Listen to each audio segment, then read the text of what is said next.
Assalamualaikum warahmatullahi wabarakatuh. Kembali lagi dengan kami mahasiswa dari Fakultas Pendidikan Ilmu Keguruan Universitas Garut, Prodi Pendidikan Fisika. Tepatnya pada mata kuliah mekanika. Yang terhormat Ibu Siti Nurdianti Muhajir SPD MPD selaku dosen pengampu mata kuliah mekanika dan rekan-rekan mahasiswa fisika semester 4 yang saya banggakan.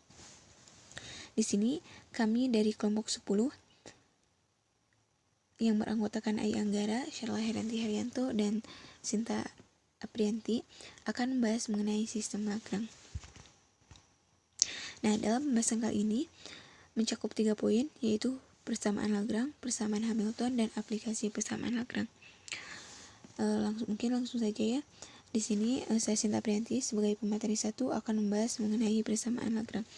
Persamaan Lagrange merupakan persamaan gerak partikel sebagai fungsi dari koordinat umum, kecepatan umum, dan mungkin bisa saja waktu. Nah, pada dasarnya persamaan Lagrange ekuivalen dengan persamaan gerak Newton. Jadi koordinat yang digunakan adalah koordinat Kartesian. Dalam persamaan Lagrange sendiri, yang pertama kita harus mengetahui koordinat umum. Nah, misalkan di sini kita misalkan dulu ya. Bisa Anda perhatikan gambar bulat itu dan sudut. Kita misalkan ada suatu partikel yang bergerak terhadap suatu batasan atau gaya yang dipengaruhi pada gaya partikel tersebut. Contohnya, partikel bergerak sepanjang lintasan yang berbentuk lingkaran. Nah, di sini partikel yang bergerak sepanjang lintasan yang berbentuk lingkaran atau partikel yang bergerak di dalam bidang miring ya, namun mempunyai permukaan yang licin. Nah, yang pertama kita harus menuliskan koordinat yang independen, yaitu disemukan dengan Q1, Q2, Q3, dan seterusnya. Nah, itu dikenal sebagai koordinat umum. Nah, koordinat umum ini bisa berupa posisi benda, sudut benda, atau yang lainnya yang memiliki hubungan dengan posisi dan sudut. Nah, koordinat umum ini kita bisa tuliskan misalkan pada posisi benda. Koordinatnya itu bisa disebut dengan koordinat posisi. Posisinya itu bisa X, bisa Y. Nah, sedangkan kalau sudut misalnya bisa dalam bentuk theta. Nah, itu disebut dengan koordinat umum. Nah, dalam persamaan Lagrange sendiri, jika sistem yang ditinjau mengandung n partikel, maka diperlukan paling kurang itu 3n koordinat untuk menyatakan posisi dari semua partikel. Nah, yang kedua, jika derajat kebebasan untuk partikel bebas kurang dari 3n, maka sistem tersebut disebut constraint. Di mana dalam koordinat umum jumlah derajat kebebasan sama dengan jumlah koordinat umum. Yang selanjutnya, dalam persamaan Lagrange sendiri, persamaan untuk partikel tunggal fungsi koordinat umum lebih mudah diungkapkan dengan menggunakan koordinat Kartesius. Nah, derajat kebebasan untuk gerak pada kurva itu disimbolkan dengan X sama dengan X dikali Q, sedangkan pada permukaan X sama dengan X dikali Q1 dan Q2, dan untuk gerak pada ruang itu X sama dengan X dikali Q1, Q2, dan Q3. Nah, untuk penurunan rumusnya sendiri dituliskan L, di mana L itu Lagrange, sama dengan T, di mana itu energi kinetik, dikurangi V, itu energi potensial. Ditulis seperti itu dalam mekanika lanjutan. Di sini L, Q1, Q2, Q3, dot Q1, dot Q2, dot Q3, T, yang dimana Q1, Q2, Q3 itu merupakan koordinat umum, dan dot Q merupakan koordinat kecepatan, atau bisa juga dituliskan dengan L dalam kurung Q, dot Q, T. Nah, di sini dengan L itu sebagai Lagrange, do L per do Q, delta Q ditambah do L per do dot Q, delta dot Q, yang dimana delta L per delta Q itu merupakan koordinat umum, dan do L do dot Q itu sebagai koordinat kecepatan. Delta dot Q diperoleh delta dq per dt sama dengan d per dt delta Q. Untuk persamaan selanjutnya, agar bisa diturunkan fungsi Lagrange, bisa diperhatikan ya ilustrasi berikut, yaitu dengan kita menggambarkan yang pertama itu dua titik, titik di bawah itu sebagai T1 dan titik di atas itu sebagai 2, lalu diintegralkan. Nah, untuk penurunannya mungkin bisa dilihat ya, karena waktunya mungkin yang sedikit terbatas. Nah, dan ini lanjutannya untuk penurunan persamaan Lagrange. Yang selanjutnya itu fungsi Lagrange sendiri merupakan selisih antara energi kinetik dengan energi potensial. Nah, di sini prosedur umum yang dipakai untuk mencari persamaan diferensial gerak dari sebuah sistem menggunakan persamaan diferensial gerak dari sebuah sistem menggunakan persamaan Lagrange sebagai berikut. Yang pertama, pilih koordinat yang sesuai untuk menyatakan konfigurasi sistem.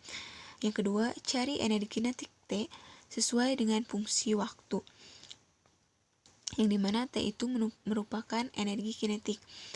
Yang ketiga, jika sistem tersebut konservatif, cari energi potensial V sebagai fungsi koordinat umum. Nah, dan yang terakhir, persamaan diferensial gerak selanjutnya dapat dicari dengan menggunakan persamaan Lagrange. Nah, di sini ada contoh soal pada ilustrasi tersebut, yang dimana ilustrasi ini mengenai gerak benda vertikal yang jatuh ke bawah, yaitu benda M1 dan M2 dengan X1 sama dengan X dan X2 itu sama dengan L dikurangi Q. Nah, di sini energi kinetik atau T itu sama dengan 1/2 M1 dikali dot Q1 kuadrat ditambah sama dengan 1/2 M2 dot Q2 kuadrat, karena dot Q1 itu sama dengan dot Q2. Maka T itu atau energi kinetik itu 1/2 M1 ditambah M2 dot Q1 kuadrat. Jadi bisa dituliskan seperti itu ya, karena dot Q1 itu sama dengan dot Q2. Sedangkan untuk energi potensial sendiri itu min M1 dikali G dikali X1 M dikali M2 dikali G dikali X2. Dan bisa dilihat ya keterusannya untuk persamaan Lagrange sendiri, seperti kita tahu ditulis dengan L T kurang V.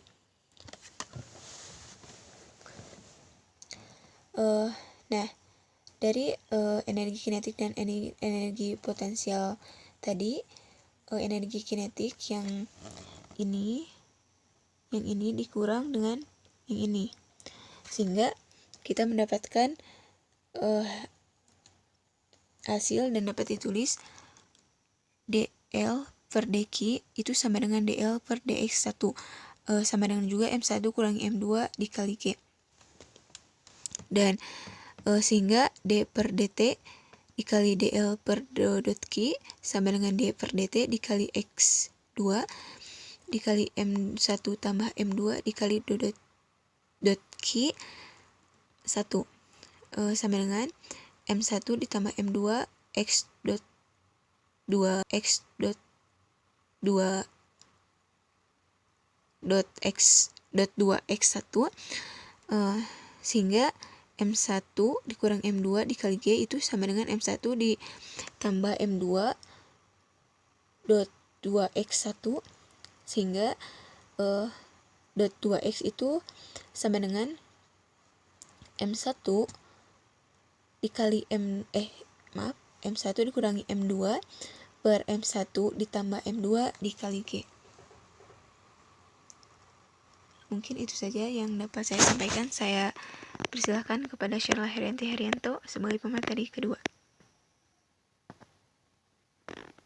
Bismillahirrahmanirrahim. Terima kasih kepada moderator yang telah memberikan waktu kepada saya untuk melanjutkan pemaparan.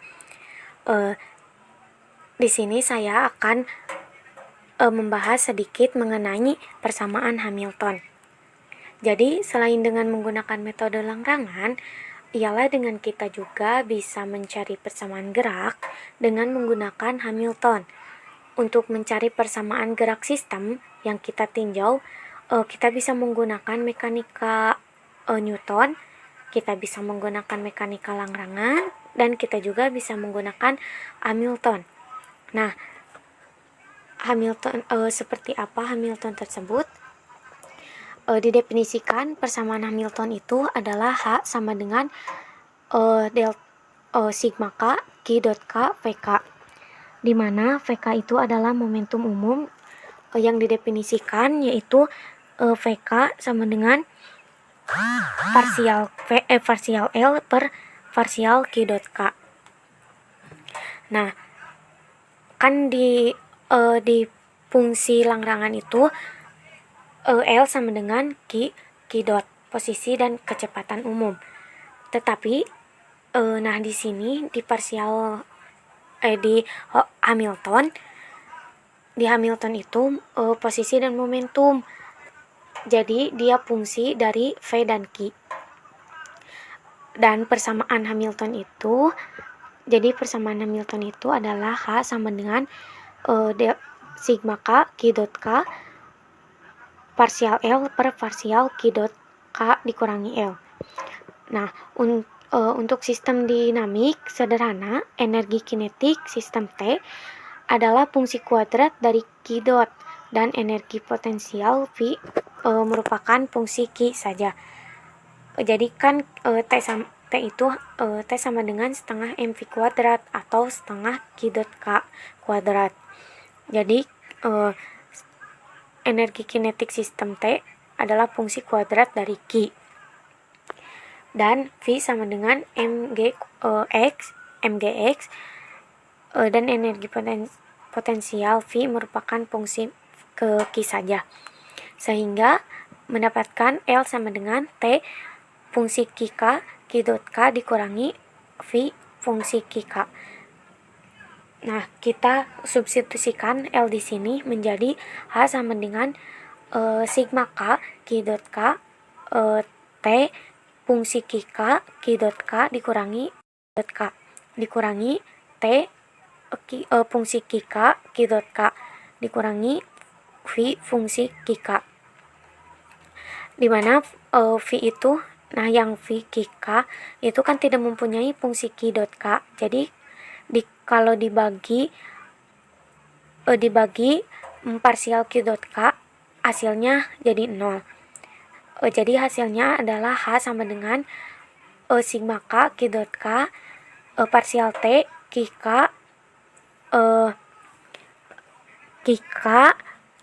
fungsi K dot K dibagi parsial Q dot K dikurangi T fungsi K dot K dikurangi V fungsi K. Nah, berdasarkan teorema Euler untuk fungsi homogen itu kan X1 df per dx1 ditambah X2 df per dx2 ditambah selanjutnya sampai Xn df per dxn sama dengan nf, di mana n itu adalah banyaknya data dan selanjutnya sehingga suku kedua bersama persamaan 4 hasilnya Q dot K parsial T Q dot K dibagi parsial Q dot K sama dengan 2T. Nah, selanjutnya kita substitusikan persamaan 6 ke persamaan 4. Jadi kita akan memperoleh hasilnya H sama dengan 2T dikurang T dikurang T dikurang V sama dengan T ditambah V. Nah, ternyata Hamilton itu adalah energi mekanik dari sistem yang kita tinjau. Nah, untuk mendapatkan persamaan kanonik Hamilton, ditinjau Hamilton fungsi koordinat umum PK, yaitu H PK K sama dengan sigma K Ki dot K PK PK K. Nah, di sebelah di siku kanan itu yang ini, jika kita variasikan fungsi, maka pakai rumus U aksen V ditambah Q dot K, karena ini dan ini sama, ini dan ini sama, dan parsial H per parsial PK sama dengan dikurang PK ini dan ini. Selanjutnya ada contoh pemakaian, mungkin itu bisa dibaca sendiri atau dipahami. Mungkin sekian dari saya. Wassalamualaikum warahmatullahi wabarakatuh. Saya kembalikan ke moderator. Baik, selanjutnya yaitu tentang pengaplikasiannya persamaan Lagrange. Persamaan Lagrange kita kenal sebagai pengembangan dan analisis gerak dari hukum Newton.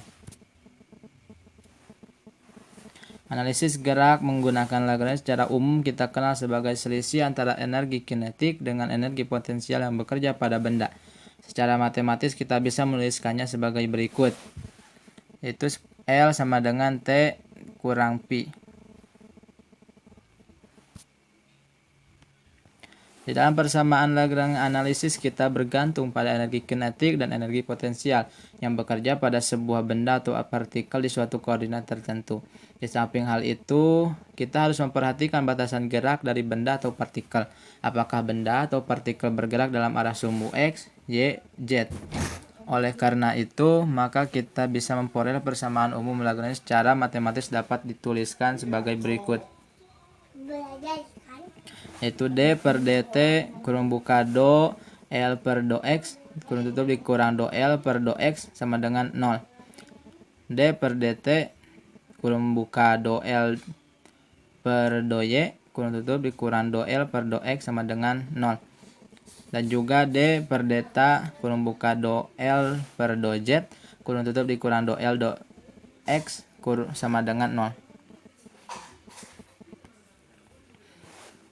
Nah, di bawah ini contoh penerapan persamaan Lagrange dapat dalam kasus gerak suatu benda atau partikel dalam koordinat polar dengan menggunakan variabel r dan theta. Untuk menjawab kasus seperti gambar tersebut, maka kita harus mengetahui persamaan posisi dari benda tersebut. Posisi benda atau partikel pada koordinat polar, yaitu do S kuadrat sama dengan do R kuadrat ditambah R kuadrat do theta kuadrat. Kecepatan dari partikel P kuadrat sama dengan do kurung buka do X per do T kurung tutup kuadrat pangkat 2 sama dengan do R per do T kurung tutup pangkat 2 ditambah do theta per do T kurung tutup pangkat 2. Energi kinetik dan potensial dari partikel tersebut T sama dengan setengah M kurung buka R kuadrat ditambah R kuadrat theta kuadrat kurung tutup. Pi sama dengan Pi kurung buka R theta kurung tutup. Maka kita substitusikan T dan Pi ke dalam persamaan Lagrange. L sama dengan T dikurang Pi sama dengan 1 per 2M kurung buka R kuadrat ditambah R kuadrat theta kuadrat kurung tutup dikurang Pi kurung buka R theta kurung tutup. Untuk menyelesaikan persamaan tersebut, kita diferensialkan L terhadap R dan theta seperti yang ditunjukkan di bawah ini.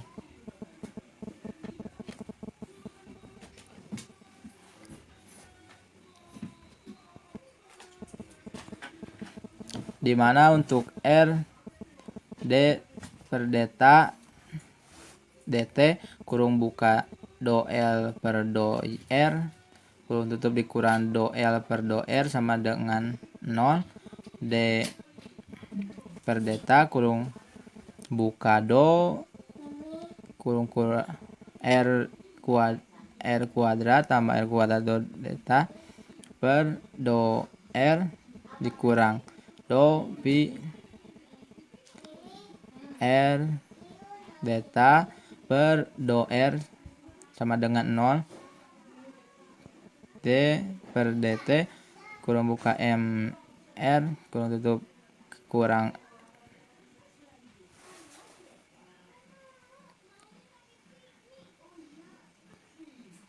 seperti yang ada di gambar di sini.